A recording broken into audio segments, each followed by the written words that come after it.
Lecture 3 algebra का बच्चों, ये लास्ट इन द सीरीज़ है। इसमें भी हम 9 क्वेश्चंस डिस्कस करेंगे। पहला क्वेश्चन, टीनेज बॉय। टीनेज का मतलब यहाँ पे कह रहा है कि 13 से 19 years of age both included is now n times as old as his sister, where n is greater than 3 whole 1/2. In 3 years he will be n minus 1 times as old as she will be then. Full stop. If the sister's age in years is integral, find the present age of the boy. Now, so question को decode करते हैं।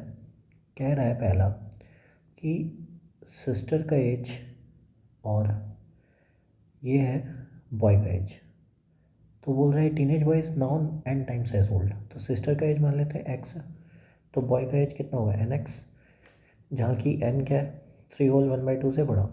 ठीक है, 3 साल के बाद, तो 3 साल के बाद बॉय का एज n(x+3), सिस्टर का x+3। क्या कह रहा है, he will be n-1 times as old as she will be then. इसका मतलब अकॉर्डिंग टू क्वेश्चन ये कह रहा है कि n-1 times sister's age shall be equal to nx+3। ठीक है, तो इससे हमको क्या पता चला, nx+3 है minus x minus 3 is equal to nx+3. So nx gets cancelled. What is the value? 3n is equal to x plus 6. So therefore n is equal to 2 plus x by 3, जहाँ की n क्या है 7/2 से बड़ा। तो n अगर 7/2 से बड़ा है तो इसका मतलब 2 plus x by 3 भी 7/2 से बड़ा होगा। सो इसका मतलब क्या हो गया, x/3 shell be greater then कितना, 7/2 माइनस 2 डेट इज 3/2, तो x will be greater than 9/2। ठीक है, नाउ अब according to the question teenage का मतलब क्या है। According to question again, teenage का मतलब क्या है। टीनेज का मतलब है कि nx shall lie from 13 to 19. So what is nx, n is equal to कितना है 2 plus x/3। तो यहाँ पे पुट कर लें 2 plus x/3 into x shall be from 19 to 13। Take the LCM, कितना हो जाएगा x² + 6x and this will be 39 and 57। ठीक है, make it quadratic. x² + 6x है, तो I think if we add 9 on both the sides, so this will be 66 and this will be 39 + 48। ठीक है, तो ये कितना बन गया बच्चों, x+3 का whole square shall be less than equal to 66 greater than equal to 48। तो x+3 किसके बराबर हो गया, तो मतलब यहाँ दोनों साइड स्क्वायर रूट ले लो, तो √66 और इधर कितना हो गया √48। अब हमें क्या चाहिए, हमें चाहिए इंटीजर्स। तो इसका मतलब हम क्या ले सकते हैं, x+3 को नियरेस्ट इंटीजर का वैल्यू क्या लेंगे, 64 होता है 8, तो 8 ले लेते हैं, और 49 बड़ा हो जाएगा तो वो होता है 7, तो इससे छोटा कौन सा होगा 6। तो x+3 अगर 6 से 8 के बीच में है तो x कहाँ से कहाँ के बीच में होगा, so this will be from 5 to, मतलब x lies from 3 to 5। But इसने क्या कहा है, x 4/5 से बड़ा, 4.5 से बड़ा होना चाहिए और x 5 से छोटा होना चाहिए। सो what is the only possible option कि x 5 हो जाए। अब अगर x 5 हो गया तो हमें चाहिए क्या, present age of boy. x 5 है तो n कितना हो जाएगा 2 + x/3। So what is the value n, n कितना हो गया यहाँ, n हो गया 2 + 5/3। सो देयरफॉर बॉयज़ का एज कितना हो जाएगा nx that is equal to 11/3 और x that is into 5, so that is 55/3, that is 18 whole 1/3। so what is the answer, the answer is 18 whole 1/3। yes, ठीक है। Next question, question number 2 says which is larger, n factorial का 9th root या फिर 10th factorial का 10th root. Okay, ठीक है, तो comparison करना है। तो वन ऑफ द मेथड की मेक वैल्यूज़ और मेक पावर्स, ऐसा कह लो powers raise to their LCM, raise to their LCM. यही तरीका एक जो है सिखाया जाता है सर्ट्स में। अगर आप सर्ट्स नहीं पढ़े तो you see my lecture, I have completed my whole lecture of surds, ठीक है, वहाँ पे आप देख लो, आपको सारी चीज़ समझ में आ जाएंगे वहाँ से। मैं कह रहा हूँ यहाँ पे n फैक्टोरियल पर पावर कितना है 1/9, और ये कितना है 10 फैक्टोरियल पर पावर 1/10। मैं कह रहा हूँ दोनों साइड 9 और 10 का एलसीएम कितना है 90, तो एलसीएम 9 10 का कितना हो गया, डेट इज़ 90। सो 9 फैक्टोरियल पर पावर 1/9 पर पावर 90 और 10 फैक्टोरियल पर पावर 1/10 पर पावर 90।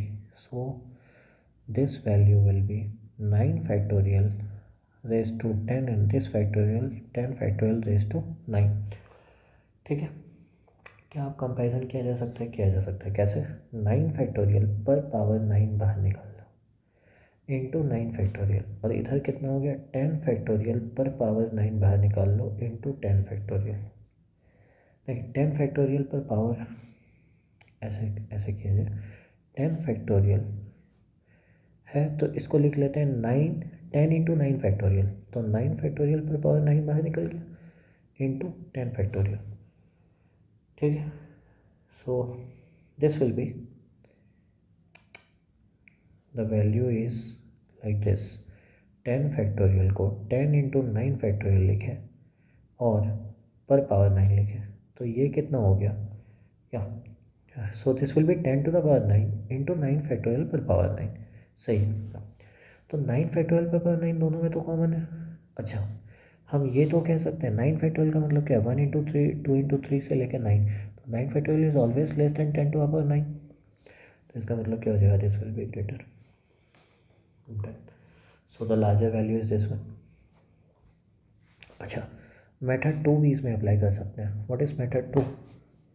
हमको ये पता है कि n+1 पर पावर 1/n+1, मतलब n+1 root of n+1 is always greater than n+1 root of n जहाँ की ग्रेटर देन 0 है। तो इसका मतलब क्या होगा, अगर दोनों साइड हम मल्टीप्लाई कर रहे हैं, क्या n फैक्टोरियल का n+1 रूट, क्या कर रहा हूँ n फैक्टोरियल का n+1 रूट, ठीक है, दोनों साइड मल्टीप्लाई कर रहा हूँ, तो इस तरफ कितना हो जाएगा n+1 n factorial into n+1, और इधर कितना हो जाएगा n फैक्टोरियल इंटू n का n+1 रूट। ठीक है, सो कंजिक्यूटिव है, n इंटू n+1 क्या होता है n+1 factorial, n factorial into n+1 is n+1 factorial. ठीक है, so this shall be greater than n+1 root of n factorial into n। Now we know one thing, क्या? We know that n to the power n is greater than n factorial for n greater than 1। ठीक है, so इसका मतलब हम ये तो कह सकते हैं कि n is greater than, दोनों साइड nth रूट ले लो, सो nth फैक्टोरियल का nth root. Now we are done, so we can say n+1 factorial का n+1 root is greater than n factorial into n का n+1 root, that is also greater than n factorial का nth root. तो अब तो यही करना था क्या, कि n को अगर 9 ले लें तो 10 फैक्टोरियल का 10th power 10th root is greater than 9 factorial का 9th root, so n is equal to 9 ले लो, n proved. Let's see question number 3, क्या कह रहा है, find all values of x satisfying the pair of equation x square minus px plus 20 equal to 0 and x square minus 20x plus p is equal to 0। ये कह रहे हैं, तो all values of x जो इस दोनों को satisfy करें, तो एक इक्वेशन तो यहाँ से यही दिख रहा है कि अगर p का मान 20 हो जाए, if p is equal to 20, दोनों इक्वेशन आइडेंटिकल हो जाएगा, both equations will be identical। Will be identical, ठीक है। So this will become x square minus 20x plus 20। अब इसके रियल सॉल्यूशंस हैं क्या? सो 20, बिल्कुल 20 का d is greater than 0, so therefore there are two real solution. क्या क्या हो जाएंगे? 20 plus minus 400 minus 80 that is 320 divided by 2, so this will be x equal to 20 plus minus 64 into 5 that is 8 root 5 divided by 2, so this will be 10 plus minus 4 root 5। तो यहाँ पे दो real solution है, 10 plus 4 root 5 and there is 10 minus 4 root 5। दो real solution इसके हो गए, but ज़रूरी थोड़ी है कि p हमेशा ही 20 हो। तो एक केस तो ऐसा भी हो सकता है p not equal to 20।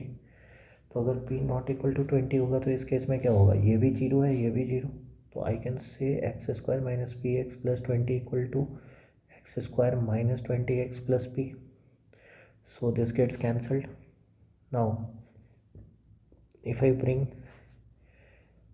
minus px plus 20, so x 20 minus p is equal to p minus 20, this gets cancelled, तो x equal to -1। क्यों कैंसिल हुआ? क्योंकि p minus 20 not equal to 0 है, तो कैंसिल हो गया। तो x इक्वल टू -1, तो इसका मतलब बोल रहा है find all values of x। So there are three values of x या तो 10 प्लस माइनस 4 रूट 5 है या फिर -1 है। अगर इसको इंटीजर टाइप में पूछना होगा उसे तो क्या पूछेगा? Find the sum of all real values of x। तो उस केस में क्या होगा? 10 प्लस 4 रूट 5 और 10 माइनस 4 रूट 5, तो प्लस माइनस कट जाएगा, 20 माइनस 1 डेट इज x का सम पूरा 19 हो जाएगा, ठीक है। Done. Question number 4 says a student required to solve the equation x square plus bx plus c is equal to 0 inadvertently solves the equation x square plus cx plus b equal to 0। bc integer है। One of the root obtained is same as the root of the original equation, but the second root is m less than the second root of the original equation। Find b and c in terms of n। पहले तो original equation कौन सा है? X square plus b x plus c equal to 0। मान लेते हैं इसके roots p and q हैं, p and q are roots. तो यहाँ से हमको दो चीज़ पता चलता है। पहला, p plus q minus b के बराबर है, ठीक है। दूसरा, पी क्यू सी के बराबर है। अब सेकेंड वाले में प्रॉब्लम क्या हुआ है? उसने सॉल्व किसको कर दिया? X square plus c x plus b equal to 0 को। अब क्या हुआ? एक रूट m कम है, तो इसका मतलब p plus q is equal to minus b है। तो उसमें क्या हो जाएगा? सेकेंड वाले में इसमें हो जाएगा p plus q minus m, ठीक है। ये किसके बराबर हो जाएगा? माइनस सी के बराबर, ठीक है। और साथ में यहाँ पे p q minus p m, मतलब कोई भी एक रूट कम है। तो हम मान लेते हैं ना कि एक रूट p है, दोनों रूट में से कोई एक रूट क्या बोला है कि सेम है। तो इसका मतलब बच्चों ऐसे मान लो कि एक रूट p और q था, तो इसमें एक कॉमन मान लो p है, ठीक है। और दूसरा वाला q माइनस m है, तो यहाँ पे कितना हो जाएगा? प्रोडक्ट ऑफ रूट कितना हो जाएगा? p q minus p m, ये किसके बराबर दिया हुआ है? This is equal to b, ठीक है। अब p प्लस क्यू कितना है? माइनस b, तो यहाँ से वैल्यू कितना आ गया? फ्रॉम हियर इसको इक्वेशन 1 लिखो, ये 2 है, ये 3, ये 4। मैं कह रहा हूँ 1 और 3 से minus B minus M is equal to minus C है, ठीक है। सो इसका मतलब क्या हुआ? B plus M is equal to C, ठीक है। और यहाँ से क्या आया? M is equal to C minus B. अच्छा, फ्रॉम 2 एंड 4 इस दोनों को देख लो। पी क्यू का मान कितना है? सी माइनस पी एम कितना दिया हुआ है? बी, ठीक है। और सी माइनस बी किसके बराबर है? एम, तो एम इज इक्वल टू कितना हो गया? P M. तो इसका मतलब क्या हो गया? So M is what? M is M less, क्या बोला है? एम तो जीरो नहीं हो सकता, M can not be zero. तो इसका मतलब पी को क्या होना पड़ेगा? 1। तो अगर पी 1 हो गया तो यहाँ से Q का वैल्यू कितना आ जाएगा? Q का वैल्यू हो गया -b -1। ठीक है, Q का वैल्यू हो गया -b -1। अब किसी एक में पुट कर दो, Q का वैल्यू यहाँ से निकाल लेंगे। Q कितना बोले? -b -1 इंटू P कितना था? 1, that is equal to C हो गया। ठीक है, तो B +1 इज इक्वल टू कितना हो गया? -C। सो देयरफॉर B + C किसके बराबर हो गया? -1। अच्छा, और C - B, इसका मतलब यहाँ पे ये दिया हुआ है C + B is equal to -1। दोनों को ऐड कर लो तो 2C, तो C इज इक्वल टू कितना हो गया? m - 1/2।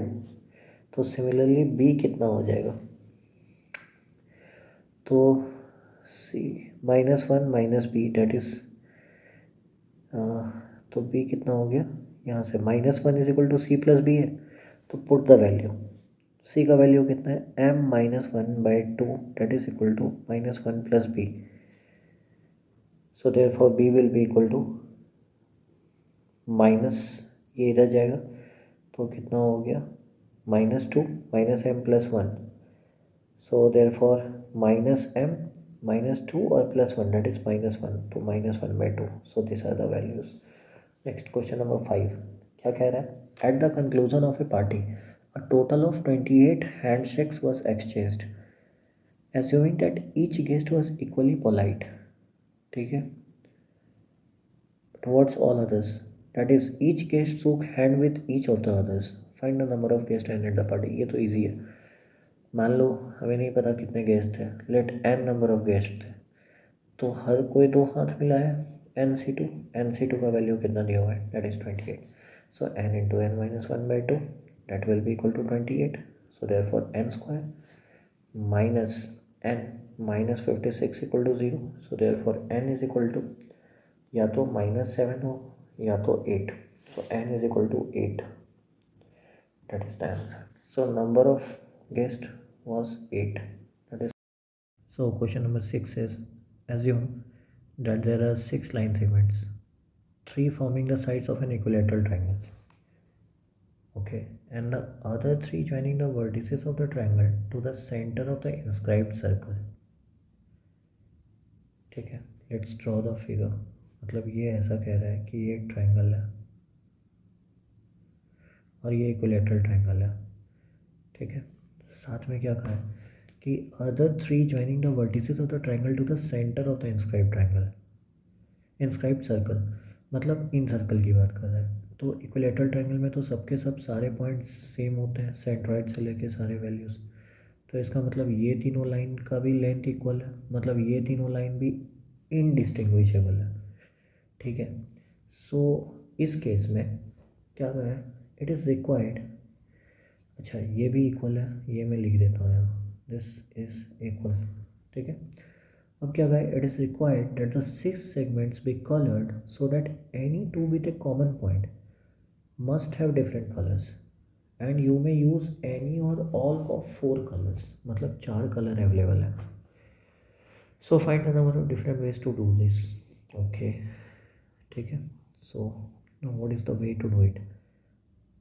किसी को नंबरिंग कर ले, मान लो ये 1 है, ये 2 है, ये 3 है, ये 4 है, इस किसी को 5 मान लो, ये 6 मान लो।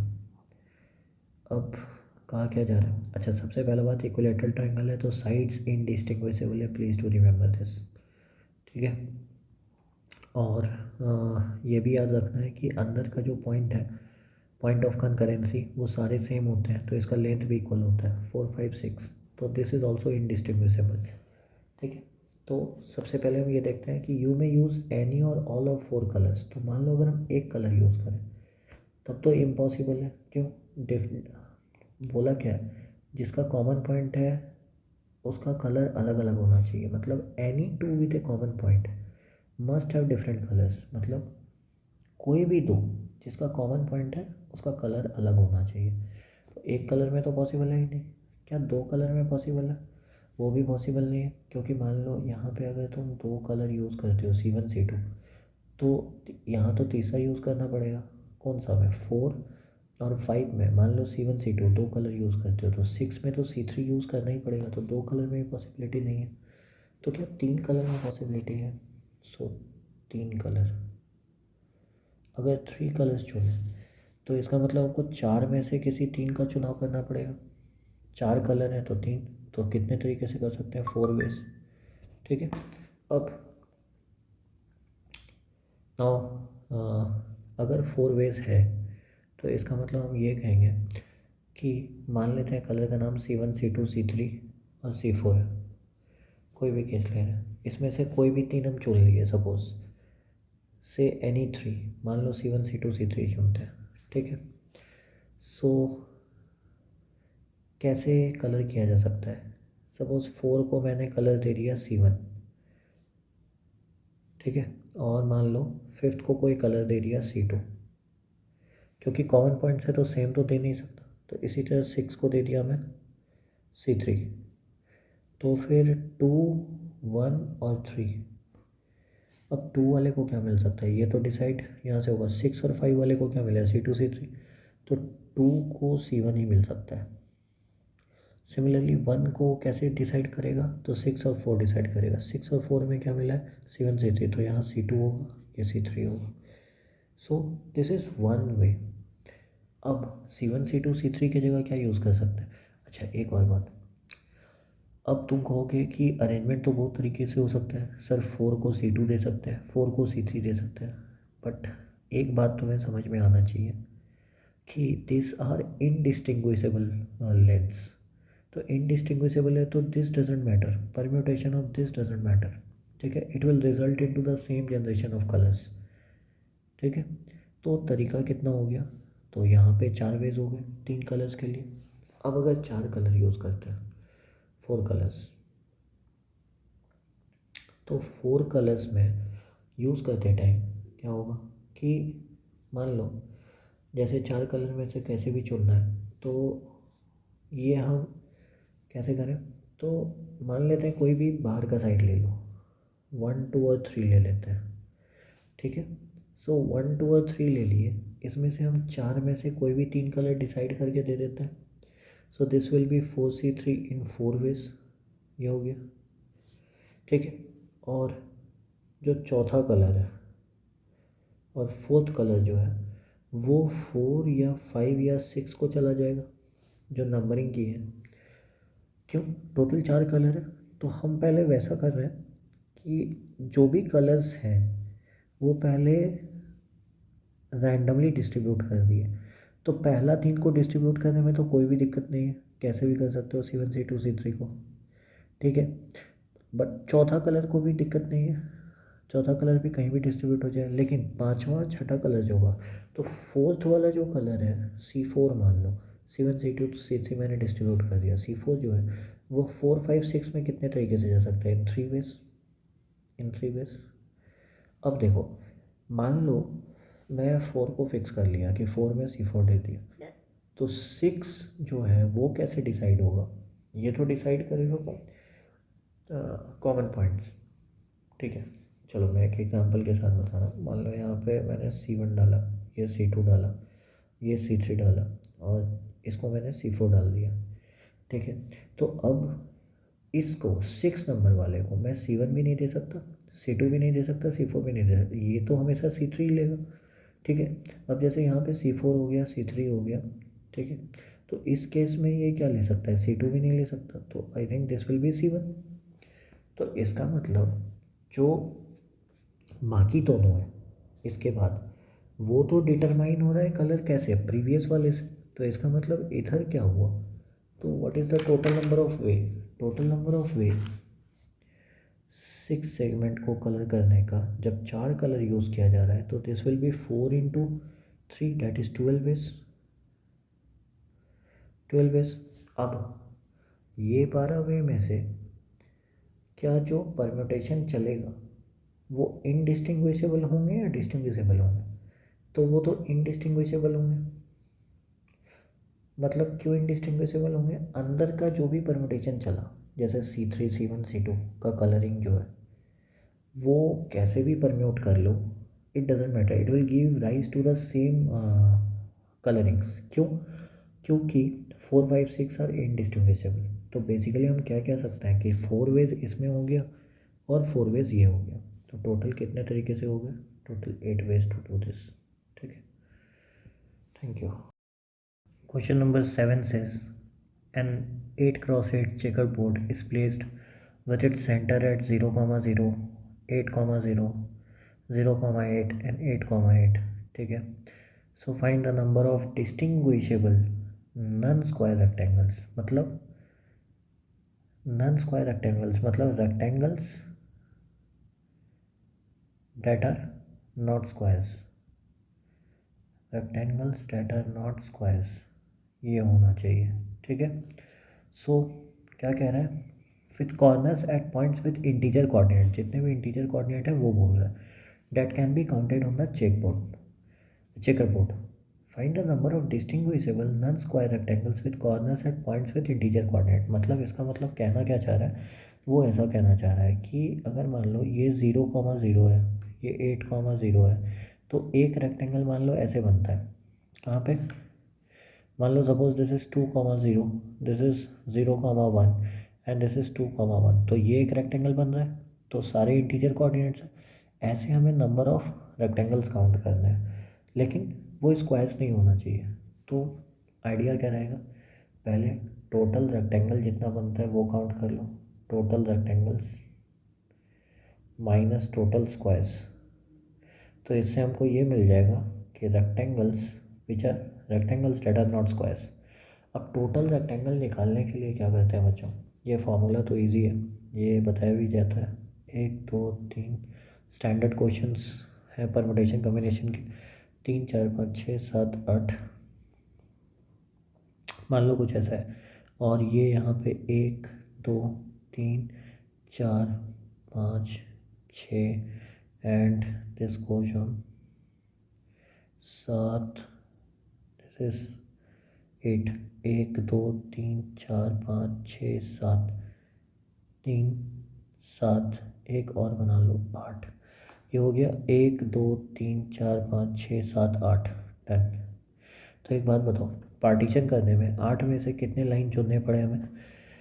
मतलब 8 पार्टीशन करने में टोटल लाइंस कितने लगे? 9। तो 9 में से कोई भी 2 को अगर हम चुन लें तो वो एक रेक्टेंगल बनाएगा। क्यों? टेक एनी 2 लाइंस, मतलब रो में कोई भी, जैसे रो कौन सा है? जो लेटा हुआ है वो रो है। तो रो में से 9 में से कोई भी लाइन में से 2 लाइन चूज़ करो, और सिमिलरली कॉलम में से 9 में से कोई भी 2 लाइन चूज़ करो। जब उनका इंटरसेक्शन होगा तो वो एक रेक्टेंगल देगा। तो 9c2 इंटू 9c2 ये हो गया। अब टोटल स्क्वायर्स कितने होते हैं? Now this is a standard formula. जैसे 8 क्रॉस 8 वाले कितने स्क्वायर्स होते हैं? तो ये एक होते हैं। 7 क्रॉस 7 वाले कितने होते हैं? देखो अगर काउंटिंग करें तो ये एक 7 क्रॉस 7 वाला स्क्वायर होना चाहिए। ठीक है, वो लेंथ वाइज एडजस्ट कर लेना। ये तुम्हें रेक्टेंगल दिख रहा है but actually it will be a grid which will consist of squares. Similarly एक दूसरा स्क्वायर ये ऐसा वाला होगा। तीसरा स्क्वायर कैसा होगा? This will be the third square. और सिमिलरली एक और स्क्वायर होगा, कौन सा? एक इसको छोड़ दिया जाए और यहाँ पे दिस विल बी 1। तो 7 क्रॉस 7 ग्रिड वाले कितने स्क्वायर्स हो सकते हैं? So this will be 4, that is 2 का स्क्वायर। इसी तरह क्या होता है? 3 का स्क्वायर। एंड लास्ट जो 1 क्रॉस 1 है वो कितना का स्क्वायर है? 8 का स्क्वायर। तो नंबर ऑफ स्क्वायर्स कितने हो जाते हैं? n into n plus 1 into 2n+1 divided by 6। So this is 3 3 9, 3 से 2, 4 3 12, 17। सो this will B 9c2। 9c2 कितना होता है? 9 इंटू 8 डिवाइडेड बाई 2 का स्क्वायर, ये हो गया। माइनस इधर कितना हो गया? 4 3 12, 17 10 170 214। So and this will B 36। So 1296 minus 204, it's not 214, so this will be 204. So 1296 minus 204, so this will be 1092. That is the answer. Next question. Question number 8 says if a b c are three consecutive odd integers such that a less than b less than c, then the value of a square minus 2b² plus c square is equal to, ठीक है। अब 3 consecutive odd integer है, इसका मतलब हम ये कह सकते हैं कि अगर मान लो जैसे 1 है, 3 है, 5 है, तो हमेशा क्या होगा, 5 माइनस 1 4 का डिफरेंस आएगा, ठीक है। तो c माइनस ए में 4 का डिफरेंस आएगा और b माइनस ए में 2 का डिफरेंस। और एक और, या फिर सिंपल बात ये कह सकते हो कि b will be the average of a and c, ठीक है। सो या इफ वे प्रोसीड, हमें निकालना क्या है, a² minus 2b² plus c²। सो एक तो तरीका ये हो सकता है कि हम डायरेक्ट ये कह दें कि a² माइनस 2, b² के जगह पे हम क्या करते हैं, a प्लस सी बाई 2 का स्क्वायर अब प्लस c², इसको रख दिए। सो ये कितना हो गया, a² minus A plus C का होल स्क्वायर रहने दो, नीचे कितना हो गया 2, और ये हो गया plus c²। So what will be the value, 2a² minus A plus C का होल स्क्वायर और प्लस 2c² बाई 2। सो ये कितना हो जाएगा, 2a² माइनस a² होगा और माइनस c² प्लस c², तो प्लस c² और minus 2ac। So this will be c minus A का होल स्क्वायर डिवाइडेड बाई 2, और c माइनस ए कितना दिया हुआ है, c minus a is given as 4, तो कितना हो गया 4 का square divided by 2, that is 16/2, ये हो गया 8, ठीक है। पूछा है बच्चों, find the number of solutions in the set of real numbers of the following equation. तो x to the power 6 minus 2x to the power 4 plus 4x³ minus 3x² minus 4x plus 4 equal to 0। अब generally इसमें 6th root है, तो 6th root के equations तो हम लोग को सॉल्व करने दिए नहीं जाते, तो या तो इसकी कोई स्टैंडर्ड टेक्निक होगी, एक तो हो सकता है रैशनल रूट थ्योरम। तो रैशनल रूट थ्योरम में सारे वैल्यूज़ चेक करने होंगे। दूसरा तरीका ये हो सकता है कि इसको मैनिपुलेट करते हैं। अब मैनिपुलेशन कैसे किया जा सकता है, ये x टू द पावर 6 है, तो let's arrange divide by x² on both sides, ठीक है। सो क्या बनेगा standard equation, x to the power 4, और जितने भी प्लस वाले हैं उसको एक तरफ लो, प्लस 4x ये आ गया, और यहाँ पे 4/x² ये एक तरफ हो गया, माइनस 2x² ये हो गया, और माइनस 4/x ये हो गया, और माइनस 3 ये हो गया, is equal to 0।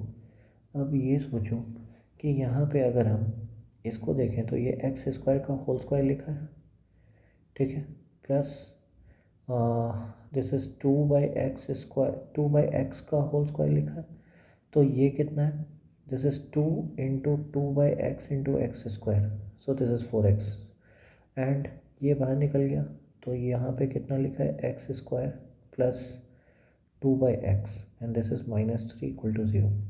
Now y is equal to क्या हो जाएगा, x² प्लस 2/x, तो ये कितना हो गया value, y² minus 2y minus 3 equal to 0, done. तो मिडिल टर्म फैक्टराइज से ये कितना आएगा value, y² minus 3y plus y minus 3 equal to 0, done. तो या तो y 3 आएगा या तो y माइनस 1 आएगा। सो इस केस में अगर मान लो y माइनस 1 लेते हैं, तो y माइनस 1 के लिए x² प्लस 2/x कितना हो गया, -1, so x² plus x plus 2, not x², this will become x³ plus x plus 2 is equal to 0। Second case क्या होगा, y इज इक्वल टू 3, तो इस केस में क्या हो जाएगा, x² plus 2/x is equal to 3, तो x³ minus 3x plus 2 is equal to 0, ठीक है। तो इसका सॉल्यूशन जो हम लोग देखेंगे x³ प्लस x प्लस 2, तो भाई हीट एंड ट्रायल देख सकते हैं, मतलब रैशनल रूट थ्योरम लगाना होता है। रैशनल रूट थ्योरम में क्या कहते हैं कि यहाँ तो इंटीग्रल रूट थ्योरम लग जाएगा, कैसे, यहाँ पे 1 है और यहाँ पे 2 है, तो जो इसके इंटीजर सॉल्यूशंस होंगे वो किस फॉर्म के होंगे, वो प्लस माइनस 2 के फॉर्म के होंगे या फिर प्लस माइनस 1 के फॉर्म में होंगे। मतलब 2 का जो फैक्टर्स है, तो 2 के फैक्टर्स क्या क्या होंगे, 2 या 1, तो प्लस माइनस 2 प्लस माइनस 1 दोनों में से कुछ भी हो सकता है। अगर 1 लगाएंगे तो नहीं होगा, -1, if I put -1 so what will be the value, this is -1 plus 2 हो गया। तो इसका मतलब एक फैक्टर क्या हो गया, x-1। इधर कितना बच जाएगा, दिस इज़ x², यहाँ पे क्या लाना है +2, तो यहाँ पे क्या डालेंगे -2 और साथ में क्या आ जाएगा, दिस विल बी +x, ये हो गया। ठीक है, सो x², x इक्वल टू -1, अच्छा x इक्वल टू -1 है तो x+1 होगा, दिस विल बी x+1, और यहाँ पे कितना हो गया, तो +2 and this will B minus, यहाँ पे कितना चाहिए +x, तो +x लाने के लिए क्या करना होगा, +x लाने के लिए यहाँ पे x² है, so this will become -x, this will become -x। ठीक है, ये कैलकुलेशन प्लीज क्रॉस चेक कीजिए। So x³ plus x+2 shall be written as x+1 into x² minus x+2। तो इसके कितने रियल सॉल्यूशन, तो एक तो x इक्वल टू -1, ठीक है, और इसका रियल सॉल्यूशन हुआ क्या, इसका डिस्क्रिमिनेंट कितना है, b² minus 4ac less than 0, no real solution for this. Second case इधर हो, x³ minus 3x plus 2 is equal to 0 है, तो फिर से इंटीजर रूट थ्योरम लगाओ, तो इसका +-2 या फिर +-1 फैक्टर होगा इंटीजर, अगर हुआ तो जैसे 1 पुट किए तो x इक्वल टू 1 एक सॉल्यूशन आ रहा है, तो इसका मतलब x-1 एक फैक्टर होगा, दूसरा फैक्टर कितना हो जाएगा x² और +2 यहाँ पे चाहिए तो ये -2 हो गया, यहाँ पे -3x चाहिए तो यहाँ पे +x ही रहेगा। ठीक है, okay, so this is equal to 0, तो x इक्वल टू 1 हो गया, एंड क्या इसका रियल सॉल्यूशन आएगा, तो 2 रियल सॉल्यूशन इधर से आए, 2 एक्स्ट्रा रियल सॉल्यूशन, एक रियल सॉल्यूशन ये, एक रियल सॉल्यूशन, तो total number of real solution कितने हो गए, 4 real solutions. So that's the end of the lecture of algebra, thank you.